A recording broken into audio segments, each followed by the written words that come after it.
राघव के कानों में कोई बड़बड़ा रहा था। अचानक उसके कंधे पर किसी ठंडी चीज का स्पर्श हुआ। उसने गर्दन घुमाई और जो उसने देखा उसके बाद उसकी चीख गले में ही अटक गई।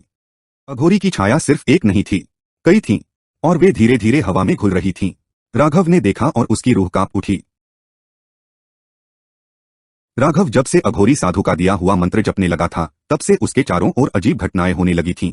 कभी दरवाजे पर बिना किसी वजह दस्तक सुनाई देती, कभी रात के सन्नाटे में कोई अस्पष्ट बड़बड़ाहट उसके कानों में गूंजती, कभी उसे महसूस होता कि कोई साया उसके पीछे चल रहा है, लेकिन जब वो मुड़कर देखता तो वहां कुछ नहीं होता। शुरुआत में उसने इसे वहम समझा, लेकिन जैसे जैसे ये घटनाएं बढ़ती गईं, उसकी बेचैनी भी बढ़ने लगी। उस रात भी कुछ ऐसा ही हुआ। आधी रात का समय था, गांव नींद में डूबा हुआ था।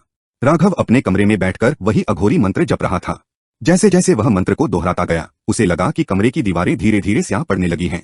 हवा का दबाव बढ़ता जा रहा था और उसके शरीर पर मानो कोई अदृश्य बोझ डाल रहा था। अचानक उसके कानों में किसी की धीमी आवाज आई, कोई उसे नाम लेकर पुकार रहा था। आवाज इतनी स्पष्ट थी कि वह यह तय नहीं कर पा रहा था कि यह उसका भ्रम है या हकीकत। वह घबराकर उठा और कमरे के दरवाजे की ओर बढ़ा, लेकिन जैसे ही उसने दरवाजा खोला, बाहर का दृश्य बदल चुका था। गांव के सामान्य रास्तों की जगह अब वहां एक सुनसान धुंध से भरी पगडंडी थी। ठंडी हवा के झोंके उसे भीतर तक कंपा रहे थे।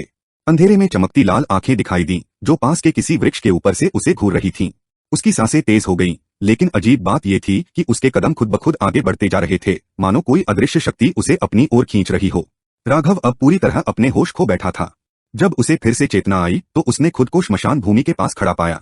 दूर जलती हुई चिता की लौ टिमटिमा रही थी और उसी के पास एक परिचित आकृति बैठी थी, अघोरी साधु। लेकिन इस बार उसका स्वरूप पहले से कहीं अधिक भयानक लग रहा था। उसने अपनी आंखें बंद कर रखी थीं और होठों से लगातार कोई रहस्यमयी मंत्र बुदबुदा रहा था। उसके चारों ओर 5 त्रिशूल गड़े थे, जिन पर ताजा रक्त जैसा कोई लाल पदार्थ लगा हुआ था। उसके सामने मिट्टी से बनी एक छोटी वेदी रखी थी, जिसमें काले धागे में बंधी हुई कुछ हड्डियां और राख रखी हुई थी। राघव ने साधु को ध्यान से देखा और उसके पैरों के पास फैली परछाइयों पर उसकी नजर पड़ी। लेकिन ये क्या? साधु की छाया केवल एक नहीं थी, बल्कि कई थीं, और वे धीरे धीरे हवा में घुल रही थीं। जैसे ही राघव ने इस पर गौर किया, साधु की आंखें अचानक खुल गईं। लाल जलती हुई आंखें, जो सीधे राघव के भीतर तक उतर रही थीं। उसके होठों पर एक अजीब सी मुस्कान आ गई। तूने मंत्र जप लिया है, अब वापस जाने का कोई मार्ग नहीं। अब तेरी परीक्षा शुरू होती है। राघव के शरीर में सिहरन दौड़ गई। उसे लगा जैसे कोई अदृश्य शक्ति उसके आसपास घूम रही हो। तभी अचानक चारों ओर जबरदस्त आंधी चलने लगी। श्मशान के सूखे पत्ते और धूल हवा में उड़ने लगी। चिता की आग अचानक बढ़ गई और ऐसा लगने लगा मानो कोई उसमें से बाहर निकलने की कोशिश कर रहा हो। दूर कहीं उल्लुओं की कर्कश आवाजें गूंज उठीं। पेड़ों पर बैठे कौवे बेतहाशा कावकाव करने लगे। राघव ने देखा कि अघोरी अब जलती हुई चिता के ऊपर बैठ चुका था। उसकी मुद्रा बिल्कुल स्थिर थी, लेकिन उसके चारों ओर रहस्यमयी हलचल शुरू हो गई थी। उसने तेज आवाज में मंत्र पढ़ना शुरू कर दिया। ओम क्री कालिकाय नमः।